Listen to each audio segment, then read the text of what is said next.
क्या फायदा? भीम तो भाषण सुना के चला गया और हमारे प्रति तो कोई सहानुभूति ही नहीं है। धैर्य रखना सीखो।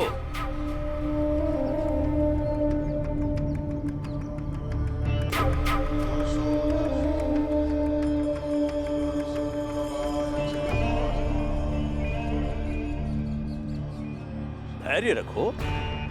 इस धरने की राह पर चलने के लिए धैर्य की बहुत आवश्यकता होती है। असर होगा, अवश्य होगा, बस धीरे धीरे होगा। चलिए हम काम करने के लिए चलते हैं। चल, आता हूं मेरा।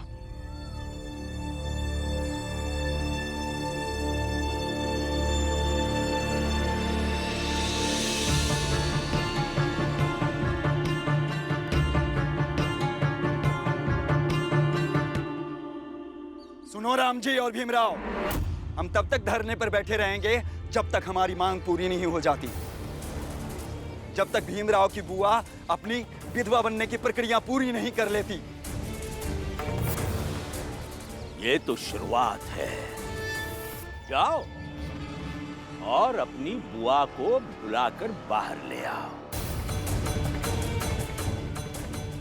और ये सारे लोग जो कह रहे हैं वो सब कुछ कर लो, वरना समझ नहीं रहे हो कि इसका परिणाम कितना बुरा हो सकता है। कितना बुरा होगा महाराज? जो भी परिणाम होगा हम देख लेंगे।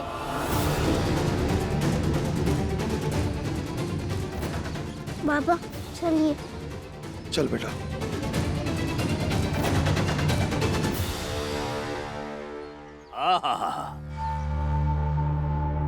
यूं मुंह फेर के जाने से कुछ नहीं होने वाला भीमराव। ये लोग कहीं नहीं जाएंगे। तुम लौट के आओगे तो यही मिलेंगे। आज, कल, परसों, तब तक जब तक इनकी मांगे पूरी नहीं होती। और राम जी, ये सही गलत से ज्यादा एक घर के मुखिया को यह फैसला लेना होता है ताकि अपने घर की विपदा दूर से ही लौट जाए। लेकिन देखो राम जी, विपदा तुम्हारे दरवाजे पर आके पहुंच गई है। इसलिए बुद्धिमत्ता दिखाओ। और महाराज, मुझे काम पर जाना है, देर हो जाएगी,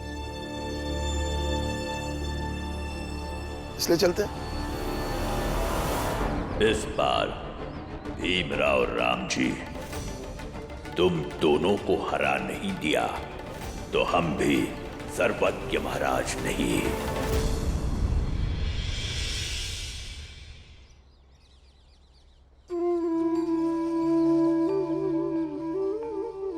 राम जी।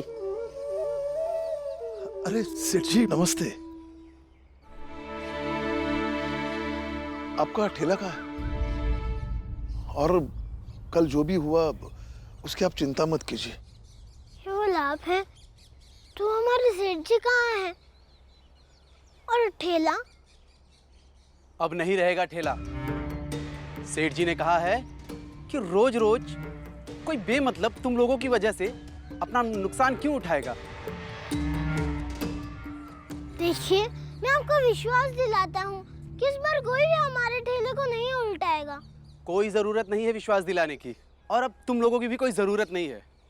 लेकिन आप ऐसे कैसे कह सकते हैं? उन्होंने तो हमसे कुछ नहीं कहा। तो अब मना कर रहे हैं ना, सेठ जी ने कहा है अब से ठेला नहीं चलेगा। मुझे एक बार सेठ जी से बात करनी है। लेकिन हमारे सेठ जी तुम लोगों से कोई बात नहीं करना चाहते हैं। उन्होंने तुम लोगों को काम छोड़कर जाने को कहा है। हमारे सेठ जी इन सेठ जी से समझौता कर चुके हैं। हम दोनों का समझौता हो गया है। ऐसे घूम घूम कर सामान अब नहीं बेचेंगे। हमारे सेठ जी ने कहा है कि अपने दुकान में बस थोक का सामान बिकेगा और ये सेठ जी खुदरा में बेचेंगे। जैसे जैसे ये सेठ जी हमारे सेठ का पैसा लौटाएंगे, वैसे वैसे हमारे सेठ इनके दुकान को वापस करने की प्रक्रिया करेंगे। इसलिए अब किसी को तुम लोगों की कोई जरूरत नहीं। राम जी, तुम अपने लिए कोई और काम ढूंढ लेना। सेठ जी, आप किसी और को रख लीजिए। तुम्हें जाने नहीं दूंगा, तुम मेरे साथ रहोगे। आज से पैसे रखूंगा नहीं, बल्कि तुम्हारे हाथ में दूंगा। कम से कम इतना तो मुझे करने दो राम जी।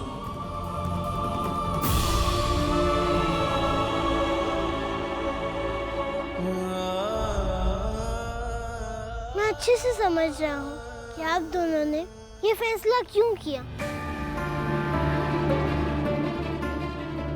देखिए सेठ जी, आप हमारी चिंता मत कीजिए। नौकरी छूट गई, कोई बात नहीं, दूसरी नौकरी ढूंढ लेंगे। लेकिन इस बात की खुशी है कि आप लोग शत्रुता भूलकर एक हो गए। और आप अपने सेठ जी से कह दीजिएगा कि मेहनत करने वाले कभी बेकार नहीं होते हैं। ये मैंने अपने बाबा और अपने छोटे भाई भीम से सीखा है। और आप अपने सेठ जी से ये भी कहिएगा कि जिन्होंने उनसे कहा है कि हमें नौकरी से निकाल दे, तो उनसे कहें कि ना तो हमारा परिवार भूखा मरेगा और ना ही वो ऐसा करके हमारी बुआ से अपनी बनाई गई रस्मों को पूरा करवा पाएंगे। चलते हैं सेठ जी, चल बेटा। एक काम करो, घर वालों के ऊपर जो भी दबाव बनाना है बना दो, और साथ ही साथ उस भीमराव की बुआ को भी इस बात का एहसास दिला दो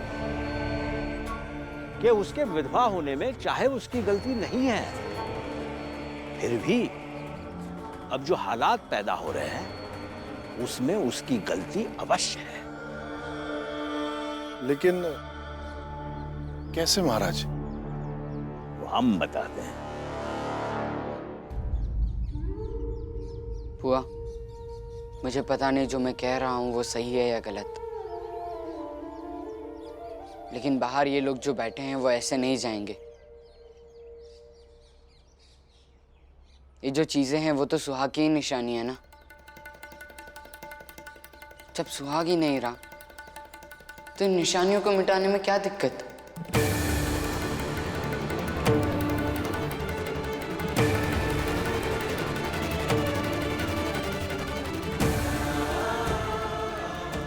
आपके पति मर चुके हैं। इस विधवा की साड़ी को पहनकर आप भैया के अंतिम संस्कार की प्रक्रिया को पूर्ण कर दीजिए।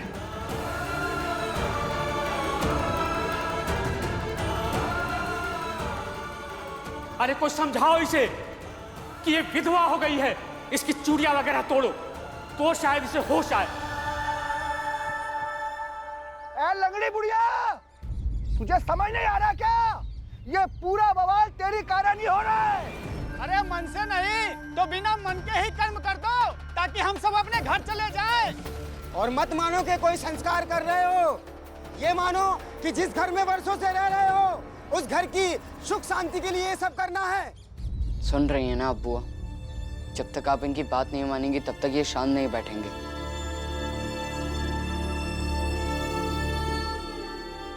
हम तब तक धरने पर बैठे रहेंगे जब तक भीमराव की बुआ अपनी विधवा बनने की पूरी प्रक्रिया पूरी नहीं कर लेती। नहीं बुआ, आप कहीं नहीं जाएंगी, ये लोग चाहे जो बोले। मंजुला, ऐसा नहीं है कि मैं बुआ से प्यार नहीं करता हूँ, लेकिन इस परिस्थिति में जो मैं कह रहा हूँ वो सही है। प्यार हम सब भी करते बुआ से बाला भैया।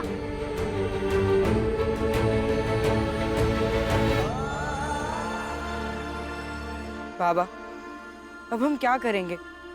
काम भी छूट गया है और अब हम काम कहाँ से ढूंढेंगे? आनंद, भीम, तुम दोनों घर जाओ, मैं काम ढूंढने जाता हूँ। नहीं बाबा, हम भी काम ढूंढेंगे, और वैसे भी अब तो हम तीनों काम करेंगे ना। देखो बेटा, काम बाद में ढूंढ लेना, अभी तो काम छूटा है, जब घर में सब ठीक हो जाएगा तो काम ढूंढ लेना। बाबा, वो लोग इस बार कुछ भी गलत नहीं करेंगे। आप उसकी चिंता मत कीजिए, चलिए काम ढूंढते हैं।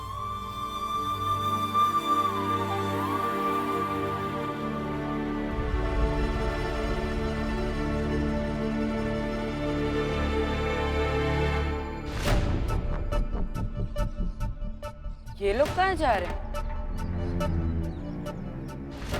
आनंद भैया, ये भी महाराज और ऊंची जाति के लोगों की साजिश के साथ है, इसलिए ये जहाँ भी जा रहे होंगे हमारे लिए कुछ ना कुछ समस्या पैदा करने के लिए ही जा रहे होंगे। मैं देखता हूँ कि ये कहाँ जा रहा है और क्या करने जा रहा है। नहीं आनंद भैया, कोई और कौन सी समस्या उत्पन्न करेगा, हमें इस पर ध्यान नहीं देना चाहिए, बल्कि अभी वर्तमान में जो हमारी समस्या है उसके समाधान की ओर जाना चाहिए। और अभी हमारी सबसे बड़ी समस्या ये है कि हमारे पास काम नहीं है, इसलिए आनंद भैया हम लोग काम ढूंढने चलते हैं। बाबा चलिए। चल बेटा।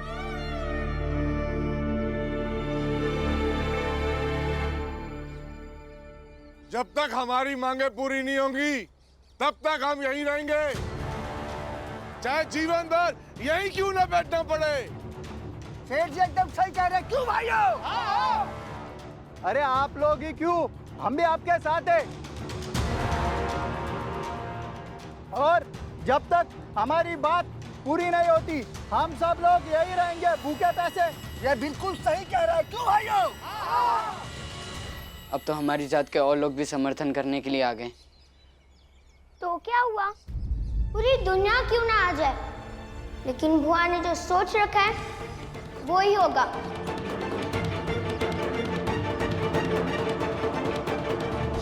देखिए, मैं ये कहने आया हूँ कि हम सबको राम जी को समझाना होगा।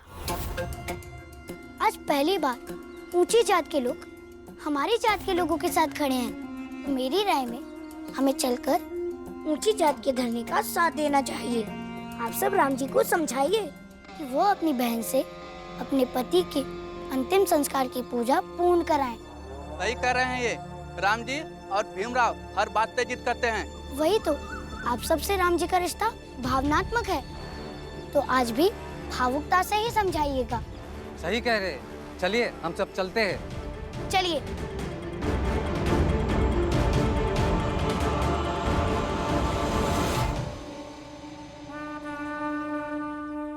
आज पहली बार ऊंची जाति के लोगों के विरोध का साथ दे रहे हैं छोटी जाति के लोग। अब भीमराव का विरोध करेंगे उसी की जाति के लोग, और हम यही तो चाहते थे, और हमारी इस चाहत को पूरा किया है गोपाल ने। वाह, शाबाश गोपाल।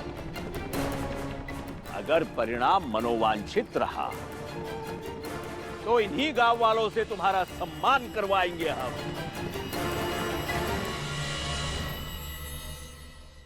इन लोगों ने तो हद कर दी है।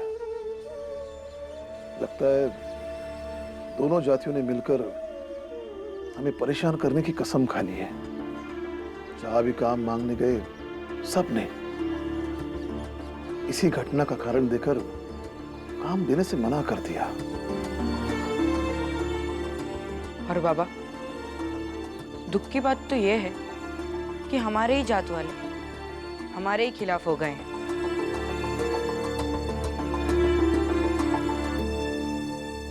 नहीं आनंद, ऐसी कोई बात नहीं है। हम तुम्हारे दुश्मन नहीं हैं। किसी से दुश्मनी हमेशा के लिए अगर अच्छे रिश्ते में बदल जाए, यही हम चाहते हैं।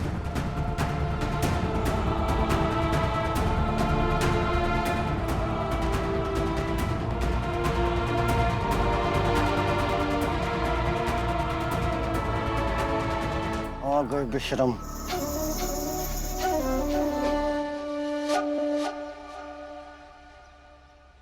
आप लोग जो चाहते हैं इससे मुझे कुछ लेना देना नहीं है।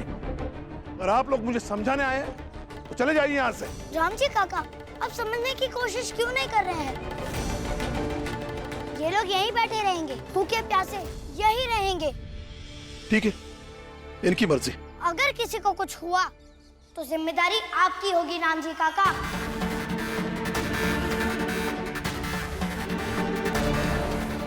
जिम्मेदारी और जवाबदेही ऐसे ही कहने से थोड़ी तय हो जाती है। जिम्मेदारी तुम्हारी हो या ना हो, हम लोग भूखे प्यासे यहीं बैठे रहेंगे। क्यों भाइयों? अरे बेशरम, तेरे जात वाले भी भूखे बैठे हैं। बाबा, अभी हालात बिगड़ रहे हैं। पहले हमारी जात के लोग हमेशा भीम और आपके साथ खड़े रहते थे, इस बार गोपाल के साथ खड़े। इससे पहले बाबा, मैं नहीं चाहता कि तुम्हें बार बार डांटो, इसलिए चुप रहो। इन्हें बैठना है, बैठने दो। लेकिन भैया, लेकिन कुछ नहीं, इन्हें जो करना है करने दो। अरे शर्म करो बेशर्मो! अगर इनमें से किसी को कुछ हो गया ना तो हम तुझे छोड़ेंगे नहीं। क्यों भाइयों?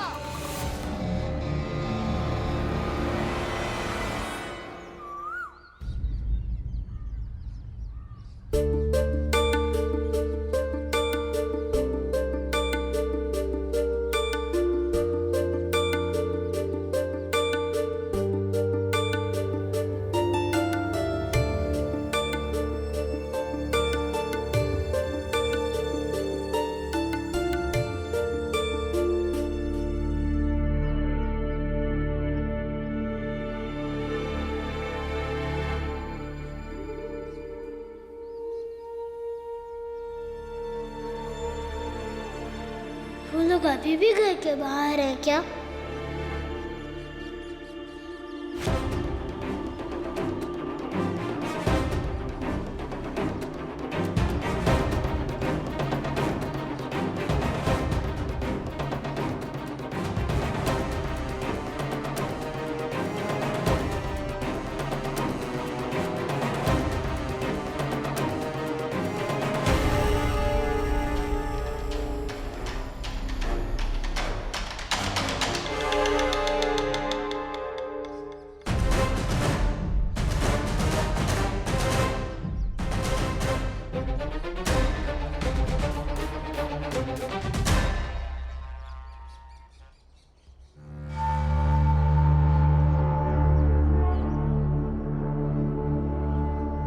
इसको ले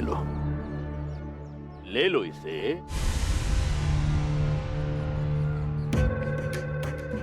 और छोटी जाति के किसी एक व्यक्ति के खाने में इसे मिला दो। परंतु महाराज, ये सब तो धरना पर बैठे हैं और इन्हें तो कसम भी खाई है कि ये लोग कुछ नहीं खाएंगे, कुछ नहीं पिएंगे। तो कैसे महाराज? किंतु ईश्वर के नाम पर प्रसाद तो ग्रहण कर सकते हैं ना? जी महाराज।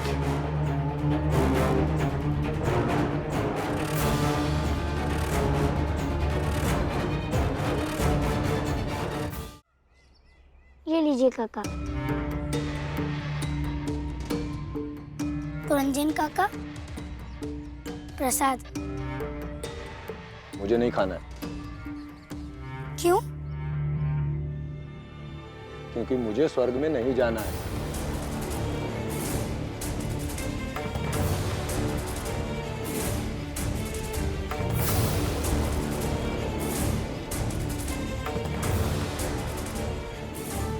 ये लीजिए काका।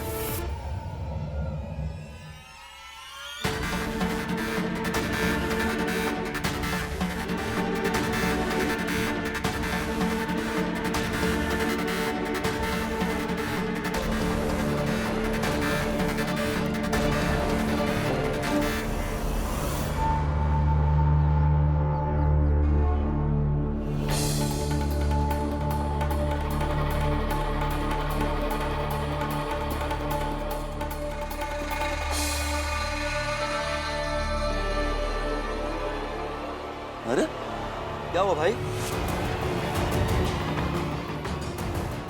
अरे क्या हुआ? अरे मुन्ना, क्या हो गया? क्या हो भाई?